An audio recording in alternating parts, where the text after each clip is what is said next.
ഏവർക്കൊരു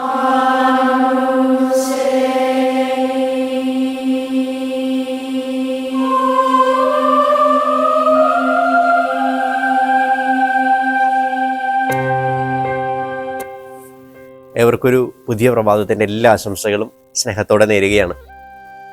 ഇന്നേ ദിവസത്തെ ഈ ഒരു സുവിശേഷ ഭാഗം അവസാനിക്കുന്നത് ക്രിസ്തുവിൻ്റെ നാമത്തിൽ നിനക്ക് ഒരു പാത്രം വെള്ളം ആരെങ്കിലും നിനക്ക് തന്നാൽ അതിനു പോലും പ്രതിഫലം ഉണ്ടാവും എന്ന് പറഞ്ഞുകൊണ്ടാണ്.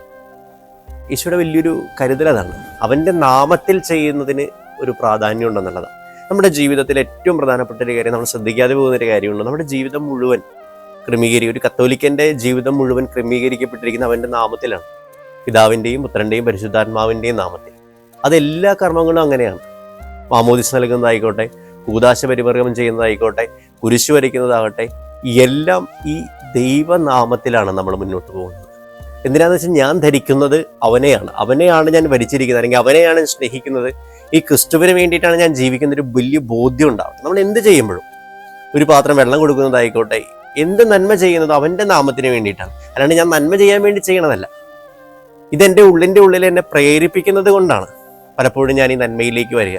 അപ്പോൾ അത്തരം ഒരു സ്വഭാവത്തിലേക്ക് വരണം എന്നുള്ളതാണ്. നമ്മൾ പറയാറുണ്ടല്ലോ, ഒരു മരത്തെ മുറിക്കാൻ വേണ്ടി വരുന്ന ആ മരം മുറിക്കുന്ന വ്യക്തിക്ക് പോലും തണൽ കൊടുക്കുന്ന ഒരു മരത്തെക്കുറിച്ച്, ഒരു വേടൻ്റെ അമ്പുകൾ അവൻ്റെ ചേകത്തേക്ക് കയറുന്നതിന് മുമ്പ് വരെ ആ വേടന് വേണ്ടി പാട്ട് പാടിക്കൊടുക്കുന്ന ഒരു കിളിയെക്കുറിച്ച്. പ്രകൃതിയുടെ പാഠം ഇതാണ്. അതൊക്കെ സ്വാഭാവികമായി നടക്കുന്ന കാര്യമാണ്. നമ്മുടെ ജീവിതത്തിലും ഈ ക്രിസ്തുനാമത്തിൽ നമ്മൾ വിശ്വസിച്ചു തുടങ്ങുമ്പോൾ നമ്മുടെ ജീവിതത്തിൽ സ്വാഭാവികമായിട്ടും ക്രിസ്തുവിനെ പോലെ നന്മകൾ ഇങ്ങനെ ഒഴുകിയിറങ്ങാൻ തുടങ്ങും. ഞാൻ നന്മ ചെയ്യാൻ വേണ്ടി ചെയ്തതല്ല, ഞാൻ വളരെ സ്വാഭാവികമായിട്ട് എൻ്റെ ജീവിതത്തിൽ നിന്ന് വന്നുപോയതാണ്. അങ്ങനെയാണ് എൻ്റെ ജീവിതത്തിൽ ഈ നോമ്പുകാലം തീരുമ്പോൾ, അല്ലെങ്കിൽ നോമ്പുകാലത്തിലൂടെ എൻ്റെ ജീവിതത്തിൽ രൂപാന്തരീകരണം സംഭവിക്കുന്നത്.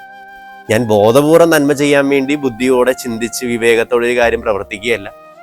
എനിക്ക് ഈ ഒരു കാര്യത്തിൽ സ്വാഭാവികമായിട്ടും തോന്നിയത് ഇങ്ങനെ ചെയ്യണമെന്ന് വിചാരിച്ച് ഞാനത് ചെയ്തു എന്ന് മാത്രമേ ഉള്ളൂ. അപ്പോഴാണ് അതിൻ്റെ വ്യക്തിത്വമായിട്ടും ഈ ക്രിസ്തുനാമത്തിൻ്റെ വലിയ അഭിഷേകമായിട്ട് നമ്മുടെ ജീവിതത്തിലേക്ക് മാറുക.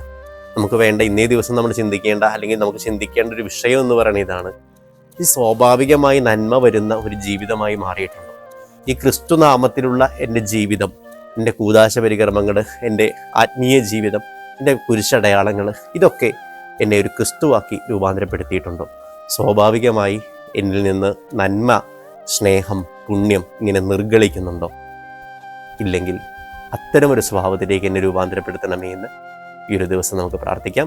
ദൈവം നിങ്ങളെല്ലാവരെയും സമൃദ്ധമായിട്ട് അനുഗ്രഹിക്കട്ടെ. ഈശോ മിശിഹായ്ക്ക് സ്തുതിയായിരിക്കട്ടെ.